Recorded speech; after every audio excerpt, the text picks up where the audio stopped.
అందరికీ నమస్కారం. శ్రీమాత్రే నమః. మనం అక్షరాల గురించి మాట్లాడుకుంటున్నాం. అంటే క్రిందటి 2 వీడియోల్లో నేను అక్షరాల గురించి చెప్పాను.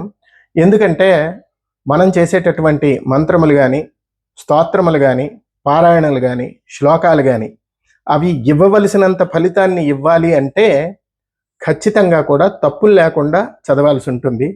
అంటే ఎక్కడో ఒకటి అర తప్పులొస్తే అది వేరే విషయం కానీ ఎక్కువ తప్పులు రావటం వల్ల అది పని చెయ్యదు. కాబట్టి తద్వారా మన సమయం వృధా అయిపోతుంది. ఎందుకంటే నేను చాలామందిని గమనిస్తున్నాను, నిత్యం వాళ్ళు ఏదో ఒక విశేషమైనటువంటి శక్తివంతమైనటువంటి స్తోత్రములు మంత్రములు చేసినప్పటికీ కూడా అనుకున్నంత ఫలితం రాకపోవటానికి కారణం తప్పులు. అంటే అక్షర దోషాలు కానీ పద విభజనలో ఉండేటటువంటి తప్పులు కానీ. కాబట్టి అక్షరాల గురించి, అక్షర లక్షణాల గురించి నేను చెప్తూ 2 వీడియోలు చేశాను. ఇవాళ కూడా ఇంకొంచెం మనం అక్షరాల గురించి తెలుసుకుందాం. ఎందుకంటే అక్షరాల గురించి తెలుసుకోవటం వల్ల తప్పులు తక్కువ చెప్తాం. అందుగురించే మనకి స్తోత్రాలు, శ్లోకములు, సహస్రములు కానీ తప్పులు లేకుండా నేర్చుకుని చెయ్యండి అని ఋషివచనం అన్నమాట. కాబట్టి భక్తి శ్రద్ధలతో మనం చేసినప్పటికీ కూడా తప్పుల వల్ల సమయం వృధా అవుతుంది, రావలసినంత ఫలితం రాదు. అందుగురించి అక్షరాల గురించి నేర్చుకునే ప్రయత్నంలో భాగంగా 2 వీడియోలు చేశాను. ఇవాళ హల్లుల గురించి చెప్పుకుందాం. వీటినే వ్యంజనములు అని కూడా అంటారు. కా నుంచి లా వరకు ఉండేటటువంటి అక్షరాల్ని హల్లులు అంటారు. ఈ హల్లుల్ని 6 విధములుగా విభజిస్తారు. ఒకటవది పరుషములు. పరుషములు అంటే కాస్త కఠినంగా చెప్పేటటువంటివి.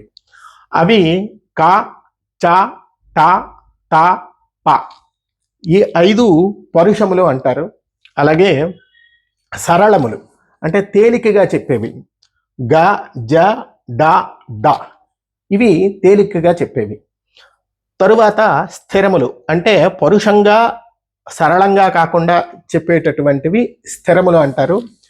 ఖ, ఛ, ఠ, థ, ఫ ఇలా మిగతావి ఏవైతే ఉన్నాయో పరుషములు, సరళములు కాని అక్షరాలు ఏవైతే ఉన్నాయో వాటిని స్థిరములు అంటారు. అలాగే అనునాసికములు. అనునాసికములు అంటే ముక్కు ద్వారా శబ్దం వచ్చేటటువంటి అక్షరాల్ని అనునాసికములు అంటారు. ङ, ఞ, అణ, న, మ ఇవి అనునాసికములు. తర్వాత అంతస్థములు. అంతస్థములు అంటే అంగలి సహాయంతో ఉచ్చరించేటటువంటి వాటిని అంతస్థములు అంటారు. య, ర, ల, వ ఇవి అంతస్థములు.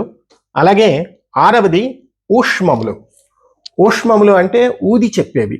అంటే గాలి, అవి ఆ అక్షరములు పలికేటప్పుడు గాలి బయటికి వస్తూ ఉంటుంది. ఊది చెప్పే వాటిని ఊష్మములు అంటారు. ష, ష, స, హ ఇవి ఊష్మములు.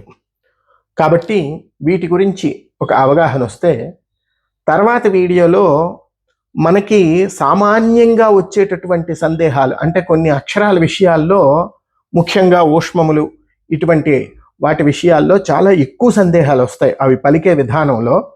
అది నేను తర్వాత వీడియోలో చెప్తాను మీకు. శ్రీమాత